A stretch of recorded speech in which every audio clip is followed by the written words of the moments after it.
Hello, welcome to Make Kind Loud conversations that turn up the volume. This week we are talking to Troy Sandidge. What's up, Troy? What's up, digital world? I'm good. How are you, Lisa?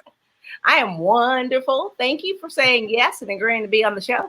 Oh, I have to. I have to for the system. We got to support. Yes. And when I'm back in Dallas again, you got to take me to tour. Well, I appreciate that. So listen, we're just going to jump right in. I'm going to read your bio and we're just going to have a conversation. That work for you? As always. All right, cool. So Troy Sandidge, the electrical engineer turned digital marketer, is an avid Twitter power user, vlogging enthusiast, and self-diagnosed workaholic. Originally from Northwest Indiana, he has traveled to various parts of the world, working and speaking with the intent of making an impact, having always been an underdog when it came to life, work, and facing so many obstacles to which he has been blessed to overcome. Troy strives to always be an optimist and instill positive synergy to everyone he meets. Listed as a top Black digital marketing professional in Illinois, Troy regularly speaks, tweets, and contributes to articles on social media, marketing, authentic storytelling, Black professionals, finding your purpose, and overcoming obstacles, to name a few. He believes that everyone has a unique story to tell and should be sharing it with the world. And that is Troy. Hello. Hello again. I love that. Ignore all that. Let's go back to where I was before. I'm just kidding. I love that. So, electrical engineer turned digital marketer. How did that happen? Tell me your story. Man, do you want the long story, the short story, the true story, or just the fabric? I'm just kidding. Well, we got 25 minutes. Whatever you want to do. So I'm originally from India, as I talked about, and my family, the area that I live in, is very blue collar.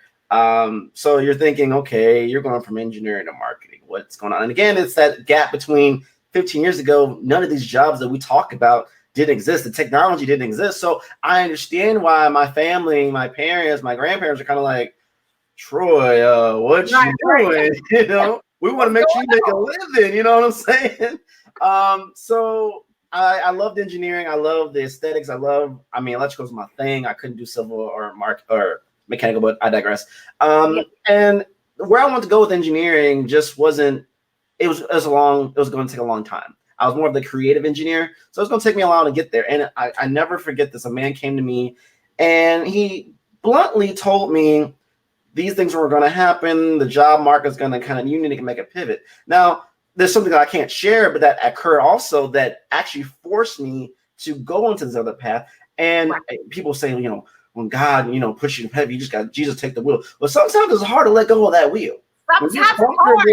When you think, God, this is what I'm meant to do. This is what I'm meant to be. Everyone's counting on me, my family. Everyone's asking you, like, well, how's the engineer doing? What you doing? And then one day you're like, so you got a marketing degree? What happened? What's going on?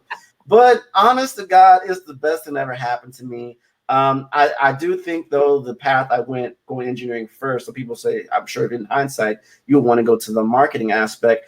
I did get the analytical skills. I did get the trial and error phonetics. And marketing is a whole chance of trial and error. You're going to fail like a million times before you get that one campaign to work and get some money going. Right. So you got to have that mentality. So I'm very thankful to God for how it happened. And for people who are watching who are kind of in between your careers or in between, you're going to change your major like 10 times, well, maybe not 10, like 4 times at the very least. And then you're going to get out of college and be like, yo, I don't even want to do this no more. Yeah, I don't want to do this now.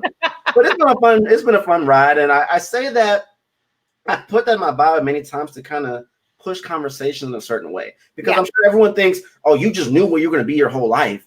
And that's how I take off. Whether you failed at something, whether life is like, this isn't meant for you, whether you kept getting the door from unconscious bias, or just you didn't have enough experience, or you had all the other attributes, but maybe you didn't have the stamina or whatever it might be, that doesn't mean you're there in the world. It doesn't mean you're a failure. Right. You just got to pivot. You just got to pivot. I love the word pivot. People say, do you watch Friends? My generation now, I'm good. Well, yeah, well, I understand. Conversation for another day. I know you're one. But there's a one episode in Friends where Ross is moving this couch up the stairs, and it's like you have to go around, and he's like, pivot. I love the enthusiasm of people who watch Friends and have these references that I can't understand. So it makes me want to watch it, but No, I got you. I understand. I feel that way about other shows, but hey, whatever, young one. No, just kidding. All right, listen. So you say that you've gone through a lot, right? You've had many obstacles. You were the underdog. Tell me about that and how you overcame and how you keep moving forward, even though you might be the only one in the room, or you might still be considered the underdog. Sure.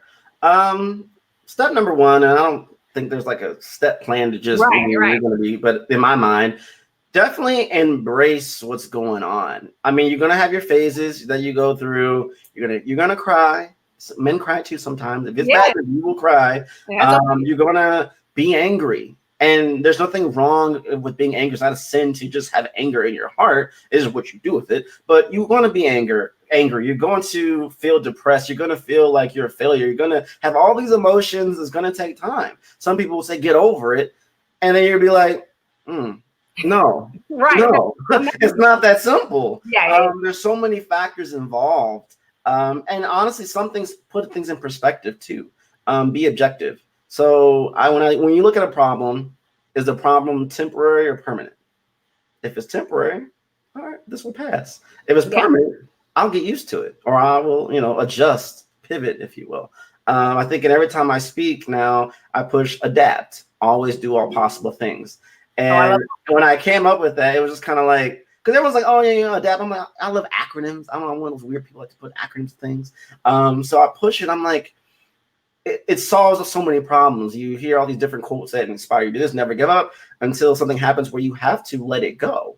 I mean, when you're on Titanic, either were you going to stay on there or are you going to have to let it go and move on with your life, go. And me, it's just like, oh, this is so hard. And, I also add this too. When I tell people I've survived 3 brain surgeries, when I tell people that I was a 3-month premature baby, when I tell people that I lost my mom in 1999 on Valentine's Day and I was in the car sitting in her lap when she passed, heard her last breath, so to speak, type vibe, everyone's like, you're so strong. In reality, though, when things happen that are out of your control, you either die or you keep living. And if you keep living, people think you're just strong. Right. That doesn't mean you're just naturally strong. You have no other choice. I have no other choice. People who have cancer, right? They get diagnosed when they have breast, stage 3, stage 4, whatever it might be. The doctor tells them, okay, yeah, that's a lot to process. But then you're like, all right, either I get treatment or I just give up on living my life. Yeah. That doesn't mean that person isn't strong, but off the cuff, people just think you're so brave. You're not that strong. The bravery comes over time. The acceptance come over time. I'm just trying to live. We're all just trying to live. I love it. So do I think I'm a strong person? Not really. I definitely think whatever your vibe is, I pray, I meditate, I work out, I try to do all these different things to kind of keep your mind at a certain state of reality and then gratitude and thankfulness. Hey, Troy, you've had a brain surgery. Okay, am I dead yet? No, I'm on this live stream with Louisa. Hell yeah, this is amazing. I'm still have my creativity. I'm still able to perform. I'm still able to live a decent life. Yeah, I want to tell people there's someone in this world who is going to do more than you with less. I look at these videos on Facebook of people who have no arms and no legs are doing what I can't do in my sleep. Run rings around me. You share so many amazing. Y'all, her videos be lit. Oh my goodness. I'm like, what is this throat punch cuteness vibe going on here? I'm like, oh, this is amazing. I need a whole series of web videos just for that purpose. A Touch 2.0 with you in it. But anyway, I digress. To the point, I look at my life, I look at what I've had to deal with, what I'm currently doing, and everything else, and I'm just thankful to be alive. When you take things in the bigger picture and be objective, we get so mad about the smallest things. Do I have a house? Hey, if you're watching this right now, guess what? You have enough money to pay for Wi-Fi, whether it's on your phone, whether it's on your desktop, whether you're at Starbucks, you had some type of transportation to get to Starbucks, you probably have your coffee, you're eating at Starbucks for crying out loud. So you get my point. So there are things to be thankful for that some people in this world do not even have. Exactly. And we think these things that we think are wants aren't really wants. And when you get into really hard times, you really recognize what these things are really wants versus your needs. When the bills are due, you're like, okay, do I pay for my Netflix or do I pay for my rent and my electricity bill? Netflix can wait. It's not an essential thing. Do I need to go out every night? No, I can drink water. That's cool. So it's just that mindset. I think people have a hard reality to process when things go wrong. Right. And we live in such a world where everything is instant, right? We want instant gratification. We want the Netflix. We want to go out and do all that stuff. But like you just said, it's the difference between your wants and your needs. And once you figure that out, and once you accept that you're living and that it's okay to take a step back and just live for a second, then everything's going to be okay. Because, everybody goes through hard stuff. Yeah. Everybody has stuff, right? So it doesn't it may not be the brain surgery, it may not be the cancer, it may not be losing your job. It may be whatever your stuff is, it's your stuff. And that determines how you move forward in life. And so I love what you're doing and how you're like, I'm just out here living. I'm just trying to live my life. That's real. And then, to your point, people hear brain surgery, people hear jobs or whatever. There's things that people go through that I wouldn't be able to understand. Like some people who maybe are not people of color wouldn't understand the struggle that we have to deal with on a regular basis. It's not as prominent as it was 30 years ago, but it's definitely still in the corporate America. It's definitely still in other nuances that we wouldn't process. But on the flip side of that, there's other things that I wouldn't be able to understand, but that's what they're dealing with. Let's not compare our mountains. A child to get a cut. They're going to cry. It's going to be bad. And you're just like, dude, just put some water on it and you're fine. But to that child, that cut is the end of the all be alls for them at that moment. And then you grow up and you're kind of like, all right, it's not that bad. Everyone's mountain and mindset is different at certain levels, and we shouldn't shame them for it. We shouldn't make them feel bad for it. We shouldn't just tell them, hey, deal with it. The right way to express those things. So don't compare your mountains to other people. And also imposter syndrome. We on social media, we give the best of ourselves. Yeah. We seem like we're so poised on live stream. We give the best hashtags and the best posts on Instagram. We be lighting it up on Twitter with awesome quotes of encouragement. We've been shooting rain down fires of web videos like we just going for days. We've been giving praise to God on our Facebook post for long live for all things that we're thankful for. And then after it's done, we over in the back crying because of the struggles and how hard it is. But we look on social to just post and say, hey, I'm having a rough day. But instead, and how many times have you all in a text message, in a Facebook post, whatever, make this long post about how bad life is, how bad you want to go through, or how much you want to call out people who have hurt you or betrayed you or whatever the XYZ is, and then you delete it all and say, God is good, and hit send. Right. We all do that, y'all. So you're not alone here. If you think, okay, whoever is having the worst day today, there's someone else going to have a worse day tomorrow, and the cycle is going to continue. But we just keep it. You just keep it. You have to. And that is hilarious because because I'm all about I put stuff out there. My friends are like, you can't put that out there. I'm like, but why? That's what I'm going through right now. But there are some moments where I'm like, and then I say, oh yeah, I can't say that. Well, Let me. We're in the industry. We're just kind of like, yeah. And I'm like, grateful. Grateful for the journey. Thanks. So you're a speaker. You get out there, you motivate, you talk about digital marketing, you talk about being optimistic. Tell us about your speaking career and how that started. I wouldn't call it a speaking career necessarily, but it's definitely taken off. But you're out there, you doing it. I am. And full disclosure, the main reason I even started doing this, well, okay, let's back up. For people who have been in the Black community and Black churches, you've been speaking since you were 6 years old. You go into the Christmas programs, you doing those poems, they have you read scriptures, then you get older and you speak to young people on the podium, you think you're a pastor for like 5 minutes and then you get done, whatever. So you've been trained for that, but that's like one dimension. When you're old and you're kind of like, now I'm a speaker, full disclosure, 80% of things I've done have been for free. I don't come in and be like, yo, pay me $5,000, pay me $25,000. I'm worried. Like, no one knows who I am. I ain't proving myself to nobody. And I'm not speaking for money. Full disclosure, I am not speaking for money. Because I'm at a point now, I'm only 27, but I've gone through a lot of stuff that I probably wouldn't wish on anybody, honestly. And it's almost a sense of empowerment. It's almost a sense of, and here's a thought I'll throw out there. We all go through stuff.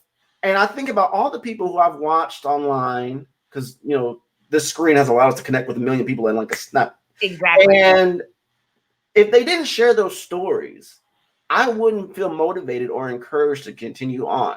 I wouldn't learn something new. I wouldn't have the career I have now if someone didn't go on YouTube and share their stuff, go on Twitter with Twitter chats and share their stuff. So if this exchange of sharing things, Yeah. And we could say, how selfish are you that you've overcome this obstacle that you don't now talk about? That doesn't mean you got to tell every story, every bit of it, but you share enough, and just someone hearing that could be the difference between someone giving up or continue on. Someone, God forbid, commit suicide and having encouragement, you know what, I am worthy. I am okay. I am worthy to be loved. Let me continue living. So when people like you and I take this moment to kind of be transparent online, think about what we're trying to do. It's not about us. And I don't make it about me. I don't be going around and nobody talk while I'm a speaker. I just do that. Obviously, we got to market ourselves, so to speak. But in reality, I don't come around doing that. So when I started this, I wanted to get better at talking, honestly. Now, some people think I'm a really good talker. Look, if y'all know me, really know me,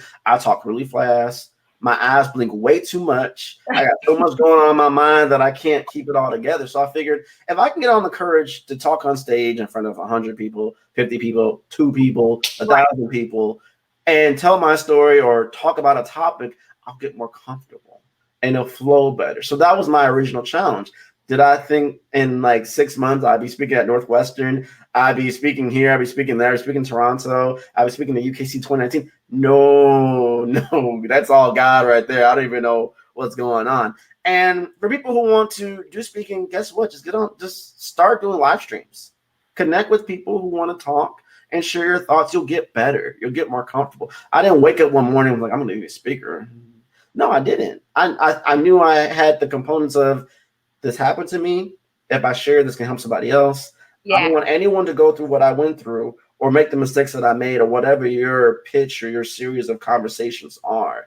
And I find that so beneficial. So people who are out there, even if you're not on the stage, if you're talking on camera, you're a speaker. If you're impacting someone with your audible voice, you're a speaker. So don't get this ideology that if you're not a keynote speaker at some big conference somewhere with your name in lights, you're not a speaker. We're all speakers on the inside, whether it's to 5,000 people or to one person. And true. And whether we're, I love it, whether you're getting paid or not, you're right. We're all speakers. Because the point of us being here, in my opinion, is to help each other, right? Yes. And in order to help each other, we have to share our stories. And like you said, you don't have to go into every single detail of whatever you're going through, but just to share your story so that other people are like, oh, okay, I'm not alone. Right. I can do this too. I can get through this too. I can move forward too, because I saw Troy talk about X, Y, and Z. Yeah. So it's like you were saying earlier, it's not about being strong per se. It's just about being you, being yourself. And now on social, we reward people for that. Now there are still trolls out there. There's still some. Oh yeah, for sure. We just keep driving past Black Twitter and other nuances. Right. Try to avoid those potholes. But people are, again, technology has allowed us to connect with people. Let's be honest. I would have never been able to talk to you or meet you if it wasn't for technology. Yeah. I mean, you can find your tribe now online. People who have gone through what you've gone through, whether it's domestic abuse, God forbid, or abusive relationship, or cancer, or other issues, unemployment, or whatever that might be. Or on the flip side, you're trying to learn how to code, you're trying to be an influencer, or whatever that means. Learn marketing or engineering, or STEM for women, STEM for people of color. There's all these different communities out here now that we can just do it at instant with a click of a button. So this window, fun fact, I didn't know what WTCW meant for like 25 years. And then I looked it up and I was like, that's catchy. Okay. So window to the world. We have the window to the world in our hands, in the palm of our hands. So we can find our tribes of people who encourage us and motivate us to really keep ourselves in a good, healthy state of mind, but also propel our careers, propel our thoughts, propel whatever we're trying to do. So utilize it. It's not all bad. Social is not all bad. So like you said, it depends on how you use it and who you choose to follow, who you Right. choose to associate with. Because before I started my kindness journey, I would get all kinds of stuff. And then when I decided that, no, I don't want that anymore, I'm like, no, thank you. Right. Then those people started to fall off, and that's okay. Because as you said, you will find your tribe wherever that may be if you just stay true to yourself and you just keep moving forward. They'll come. Build it and they will come. Okay. I made a post on Facebook on my personal page, I think yesterday. Sometimes every now once in a while I'll do a really long post. I'm one of those people just like, you know what, I'm doing it. And you spend 2 hours writing it, checking the spelling and typos and grammar. You're like, it's done. It's finished. Like you just wrote a whole newspaper article or something. Hit send, see what happens. And you're just like, should I have done that or should I not? And when I was like, you can read if y'all want to, whatever. But when I was thinking about it was someone had recently passed. Now I didn't know the person at all. And that's sad. It's depressing. It's unfortunate. My prayers to the family. Yeah. But all these people start coming and posting about, oh, I should have talked to this person. I should have said these things about a person. Why not just talk to someone now?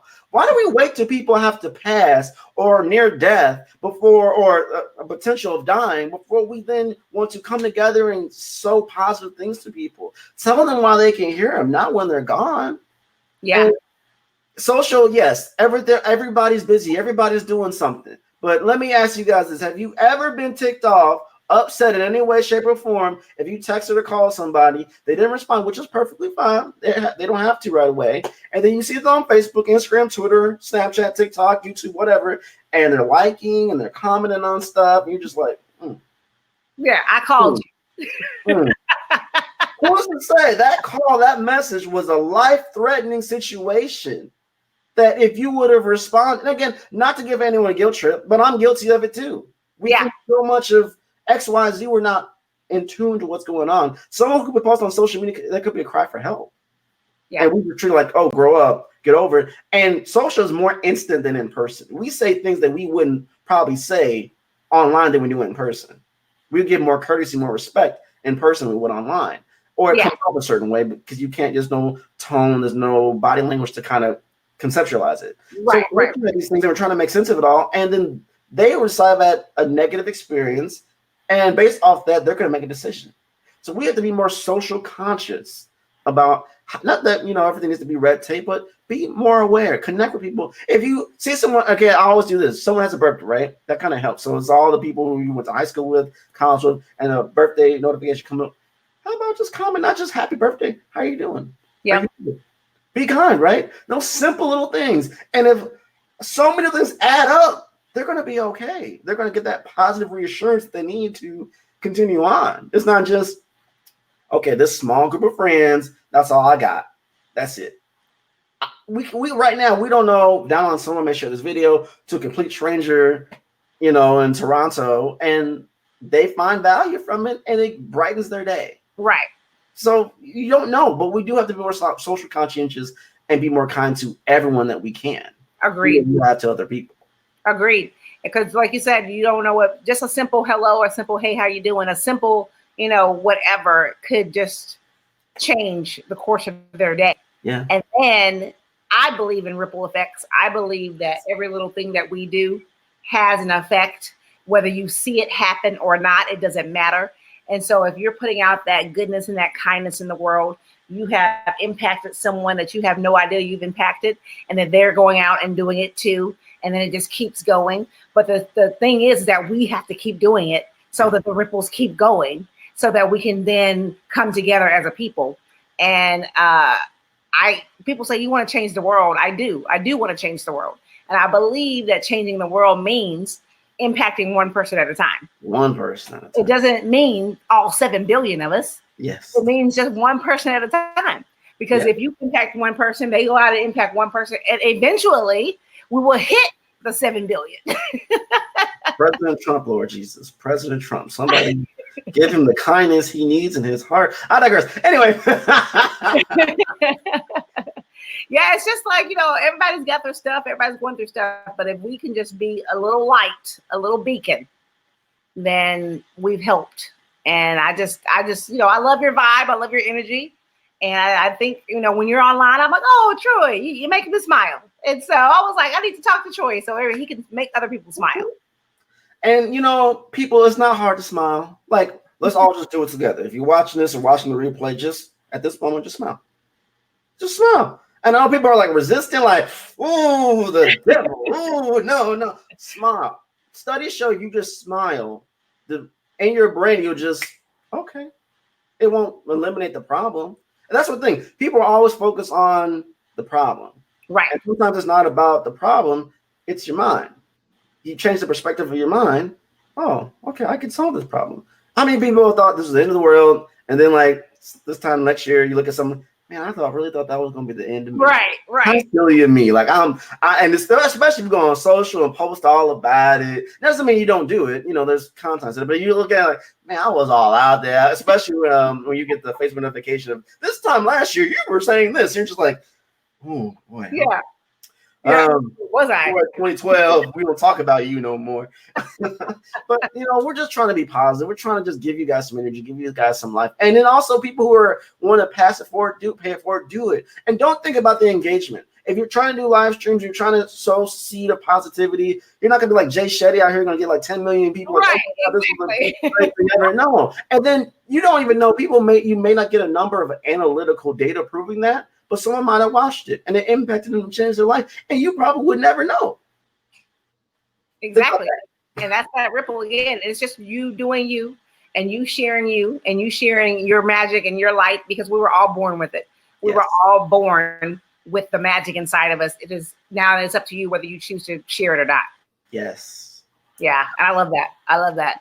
And yeah, me too. Like people are like, oh, you do your videos. How many hits do you get? I'm like, I don't even look at that. Yeah. I'm just out there, whoever sees it, great, and then whoever shares it, great.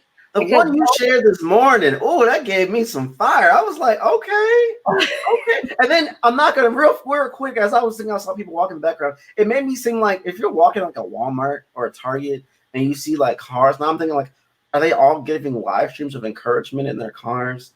To people, and they're impacting 1 million people a piece. And now I'm really 10 million people are seeing me walk down, get out of my car now and getting positivity. I mean, these are things I think about at night. Yeah. But I was like, hey, man, you got to be committed. And it doesn't hurt to be kind.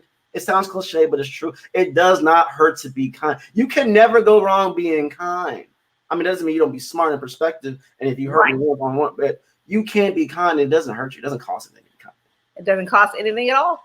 It's just you being you. It makes you feel good. And that's the part people are like, I feel good when I'm kind. Yes. I'm just like, ooh, that felt great. Let me go do something else. Get high off the kindness. Get high off the kindness. Stop being depressed. Get high off the kindness. Just give. And giving feels good because you know what it means? When you're able to give something to someone, you're not on the other end receiving. And most times, if you're on the receiving end, you're in need. If you're giving, you're of abundance. That doesn't mean you have everything that you want. Doesn't mean you have everything, all the money, everything situated. But you're in some type of, even if it's mental need of abundance. I have extra joy today. Let me pass some of that on to you through the screen, through the technology of your iPhone, Android, computer, whatever. So hopefully you receive that and be like, you know what? I'm good for 5 minutes. And if that made you happy for 5 minutes, I did my job. That's all. Yeah, I love that. Boom, mic drop on that. Tell us what adapt means one more time, because I love that. Always do all possible things. That means if you're running a race, right?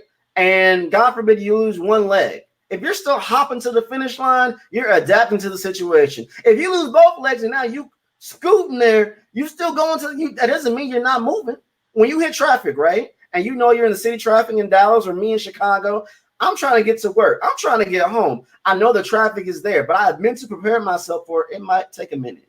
Yeah. I don't care how long. I don't care if I got to take different routes to get there. But as long as I get to my destination, that's all that matters. So always do all possible things. Adapt. I love that. Well, Troy, thank you so much for spending a few minutes with me today. Thank you for saying yes.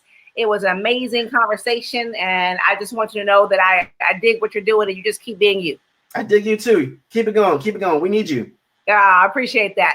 This has been Make Kind Loud, conversations that turn up the volume. We talked to Troy Sandidge today, and he said, adapt, always do all possible things.